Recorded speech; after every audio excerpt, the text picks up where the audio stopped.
Selamat pagi, selamat siang, selamat sore, selamat malam. Selamat bertemu kembali di dalam pelajaran sosiologi semester genap kelas 12 kurikulum 2013. Kali ini kita akan membicarakan tentang ketimpangan sosial dalam era globalisasi bagian yang kedua. Ketimpangan sosial dalam era globalisasi bagian yang kedua. Kali ini materinya adalah ketimpangan sosial di Indonesia. Kalau bagian pertama kita sudah membicarakan tentang ketimpangan global, ketimpangan di seluruh dunia, maka dalam pertemuan kali ini materinya adalah ketimpangan sosial di Indonesia. Ketimpangan sosial di Indonesia menjadi salah satu kendala tercapainya pembangunan berkelanjutan, sustainable development di Indonesia. Pembangunan berkelanjutan atau sustainable development di Indonesia. Ketimpangan sosial adalah kegagalan dari konsep pembangunan yang berorientasi pada pertumbuhan, sehingga harus beralih pada orientasi pembangunan berkelanjutan.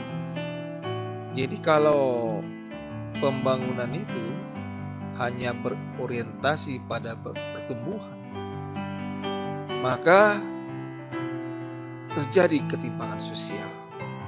Jadi harus beralih pada orientasi pembangunan berkelanjutan.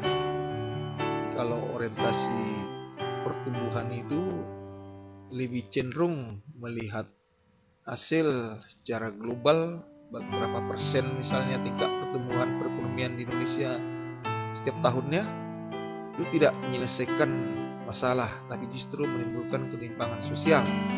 Tetapi untuk mengatasi ketimpangan sosial ini perlu orientasi pembangunan berkelanjutan, sehingga pembangunan itu nanti bisa dilakukan tahap demi tahap dengan memperhatikan seluruh aspek kehidupan bermasyarakat Indonesia dan juga melihat kembangan daerah dari Sabang sampai Merauke. Selain itu, dengan pemerintahan yang baik atau good government akan menciptakan kesejahteraan rakyat.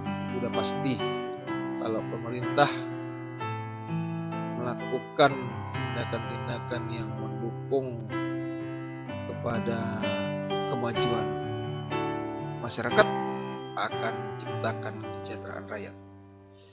Beberapa aspek yang akan kita tinjau dalam materi ini yaitu ketimpangan pendapatan, ketimpangan gender, ketimpangan kesehatan, dan yang keempat ketimpangan pendidikan. Ini satu gambar atau ilustrasi tentang suatu bentuk ketimpangan sosial. Ini ada menggambarkan kemiskinan dan ketimpangan dalam pendidikan.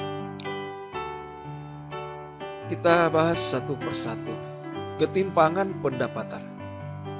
Ketimpangan pendapatan adalah kesenjangan dalam distribusi pendapatan antara kelompok masyarakat berpenghasilan tinggi dengan kelompok berpenghasilan rendah. Kesenjangan dalam distribusi pendapatan antara kelompok masyarakat berpenghasilan tinggi dengan kelompok berpenghasilan rendah. Kesenjangan ini maksudnya ada jurang pemisah, ada gap, ada jarak yang jauh, yang dalam antara pendapatan kelompok masyarakat berpenghasilan tinggi dengan kelompok berpenghasilan rendah. Ketimpangan pendapatan sangat mempengaruhi ketimpangan yang lain. Ada efek dominonya, efek domino daripada ketimpangan pendapatan ini mempengaruhi memengaruhi ketimpangan pada aspek kehidupan yang lain. Contohnya, orang yang penghasilannya tinggi dengan orang yang penghasilannya rendah akan terlihat kesenjangannya dalam memenuhi kebutuhan sehari-hari, kebutuhan kesehatan, dan kebutuhan pendidikan dan gaya hidupnya. Salah satu contoh pemenuhan kebutuhan antara orang kaya dan orang miskin. Ini contoh daripada ketimpangan pendapatan. Pemenuhan kebutuhan antara orang kaya dan orang miskin. Tentunya ini kan berbeda. Pasti kebutuhan orang kaya sudah mengarah pada kebutuhan sekunder, tertier, bahkan kebutuhan kuarter. Ya, mereka sudah memikirkan bagaimana memiliki mobil keluaran terbaru. Sementara orang miskin hanya untuk mendapatkan makan pun masih susah. Jadi ini ketimpangan dalam pendapatan ini. Masih ada orang yang hidup sebagai pemulung dengan mencari nafkah di tempat barang-barang bekas atau tempat-tempat sampah. Tetapi ada orang lain yang sudah berpenghasilan puluhan bahkan ratusan juta rupiah setiap bulannya. Selanjutnya kita lihat yang kedua, yaitu ketimpangan gender. Kita bicara tentang gender atau gender dalam bahasa Inggris. Ini menyangkut perbedaan antara jenis kelamin laki-laki dengan perempuan, pria dan wanita. Ketimpangan gender adalah kondisi di mana terdapat ketidaksetaraan antara laki-laki dan perempuan dalam kehidupan keluarga, bermasyarakat, berbangsa, dan bernegara. Jika kita lihat dari berbagai sektor, perempuan masih tertinggal dibandingkan dengan laki-laki dalam hal memperoleh kesempatan peluang dan hasil-hasil pembangunan. Tingkat ketimpangan gender di Indonesia masih tergolong tinggi, yaitu berada di posisi 121 dari 187 negara yang ada di dunia. Jadi, berdasarkan survei terhadap 187 negara, Indonesia berada di peringkat ke-121. Coba bayangkan ini. Berarti tingkat ketimpangan itu masih tinggi. Nah, lihat ini. Ilustrasi ini menggambarkan bahwa laki-laki bisa lebih leluasa menikmati hasil-hasil pembangunan, mendapatkan pekerjaan yang lebih layak, sementara perempuan masih sulit untuk mendapatkan olehnya. Itu tentang ketimpangan gender. Yang ketiga yaitu ketimpangan kesehatan. Ketimpangan sosial dalam bidang kesehatan harus menjadi prioritas. Masyarakat yang sehat adalah prasyarat dalam kemajuan sebuah negara. Jika masyarakat memiliki tingkat kesehatan yang baik, maka mereka dapat bekerja dengan lancar agar tercapai kesejahteraan masyarakat. Jadi kalau pada masa kini kita sudah melihat berbagai program pemerintah dalam meningkatkan kesehatan di Indonesia, seperti misalnya dengan mengadakan BPJS. Ini membantu masyarakat, BPJS kesehatan itu membantu masyarakat untuk berobat ke puskesmas atau rumah sakit dengan tidak terlalu memberatkan biaya, karena BPJS itu bisa dibayarkan melalui iuran dari setiap anggota masyarakat yang terdaftar sebagai anggota BPJS Kesehatan.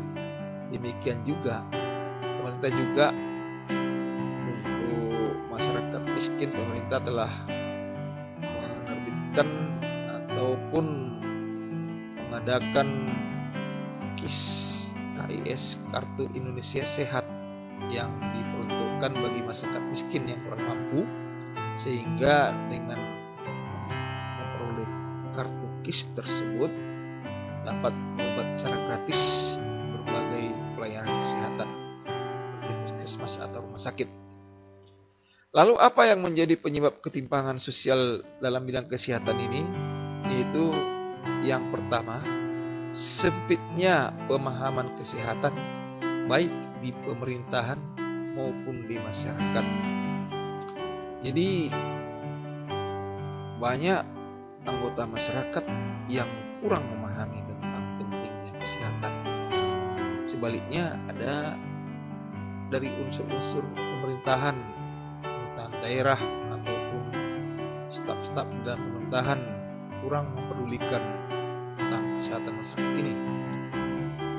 Lalu masyarakat sendiri pun masih banyak yang percaya kepada berbagai tahyul sehingga berobat ke dukun, maka tidak mendapatkan pelayanan kesehatan yang baik.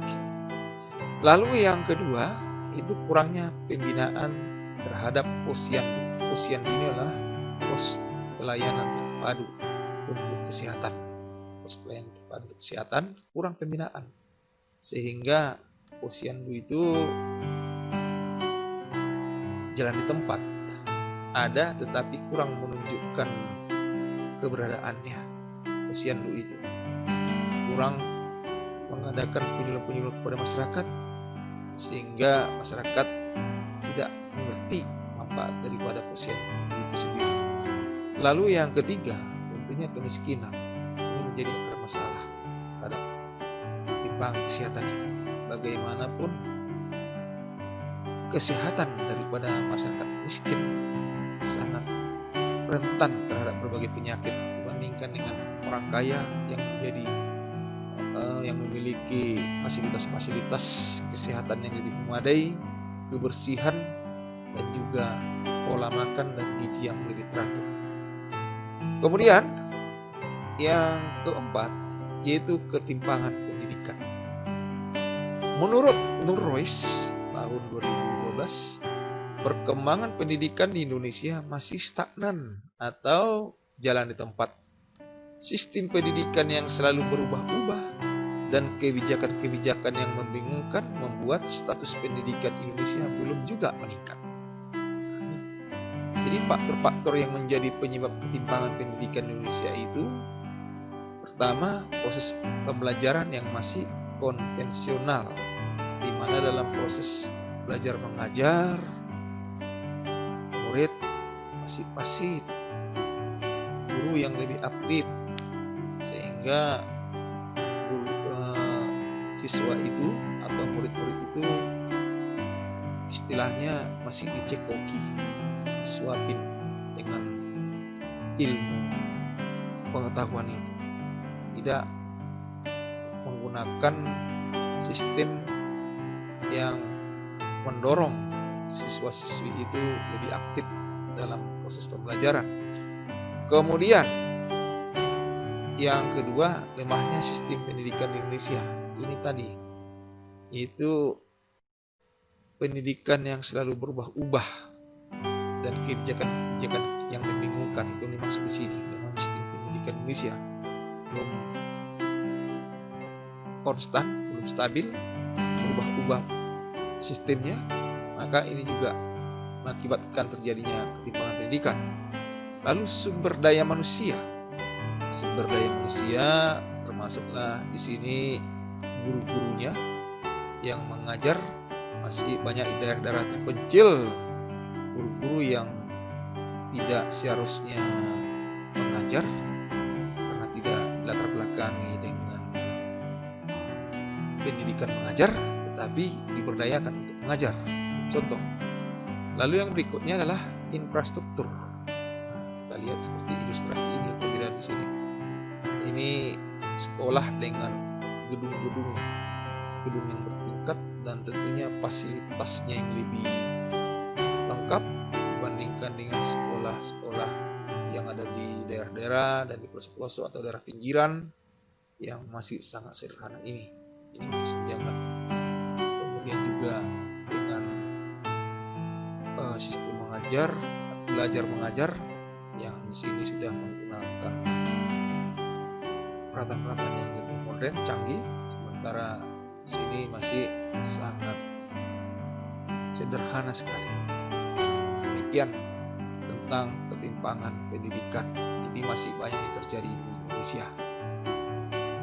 Selanjutnya kita lihat dampak terjadinya ketimpangan sosial. Apakah dampak ketimpangan sosial itu? Tentunya kalau kita bicara dampak, selalu bicarakan tentang dampak positif dan dampak negatif. Dampak positif daripada ketimpangan sosial yaitu dapat memicu atau memacu atau memotivasi seseorang supaya sejajar dengan yang lainnya atau bahkan lebih baik dari mereka. Jadi ini mendorong kompetisi juga supaya orang-orang yang berada di level yang lebih rendah tingkat sosialnya berusaha menjadi lebih baik, orang miskin berusaha menjadi kaya, begitu maksudnya. Kemudian menyebabkan pembagian kerja lebih merata. Jadi ada juga misalnya siapa yang jadi majikan, siapa yang jadi buruh, ini akan lebih jelas. Itu maksudnya di sini merata dalam arti keadilan sesuai dengan jenjang atau status sosial yang dimiliki seorang.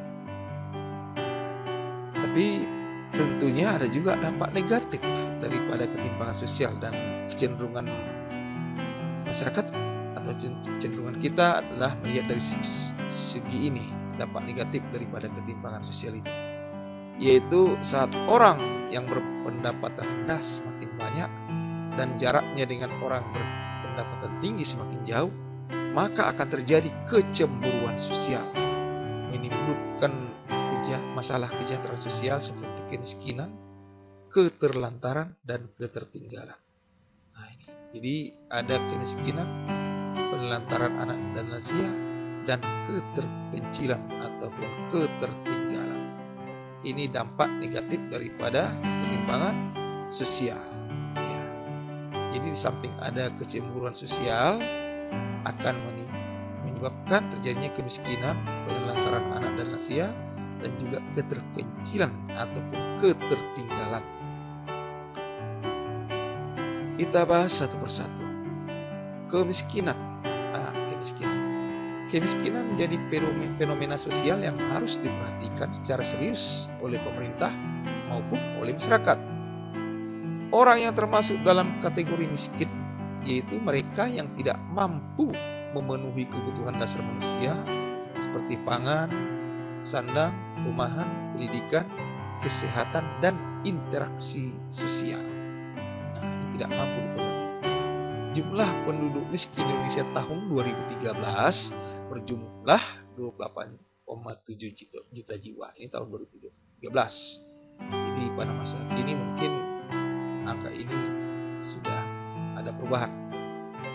Kemiskinan disebabkan oleh faktor internal dan faktor eksternal. Faktor internal yaitu keterbatasan wawasan, keterbatasan keterampilan, kesehatan yang buruk, etos kerja rendah.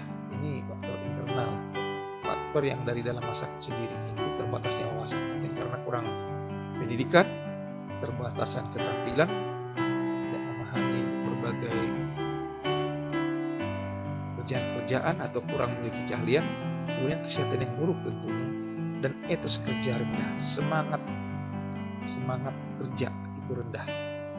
Lalu faktor eksternal, faktor yang dari luar masyarakat, kebijakan politik, tidak tersedianya fasilitas sosial dasar, ketidakadilan sosial, dan lain-lain. Kebijakan publik, ada misalnya kebijakan-kebijakan yang hanya mementingkan segolongan orang tertentu. Itu maksudnya ini.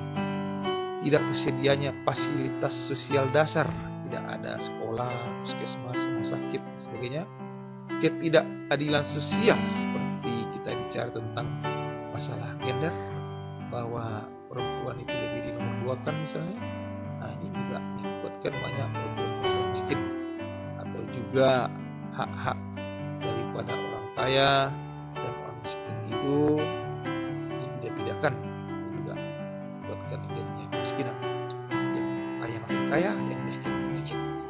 Kemudian bagian B, penelantaran anak dan lansia. Keterlantaran adalah pengabaian atau penelantaran terhadap anak-anak atau orang yang telah lanjut usia yang dikarenakan berbagai hal. Kasus penelantaran anak disebabkan oleh ketidakmampuan orang tua memenuhi kewajibannya. Jadi banyak anak-anak terlantar, jadi gelandangan karena ketidakmampuan daripada orang tua memenuhi kewajiban mengurus anak, karena kemiskinan. Kemudian masalah penelantaran juga dialami orang yang telah lanjut usia. Orang lanjut usia juga mengalami penelantaran juga. Mereka ditelantarkan karena dianggap sudah tidak produktif lagi dan membebani anak-anaknya. Jadi banyak orang beranggapan bahwa orang tua itu hanya jadi beban, maka ditelantarkan.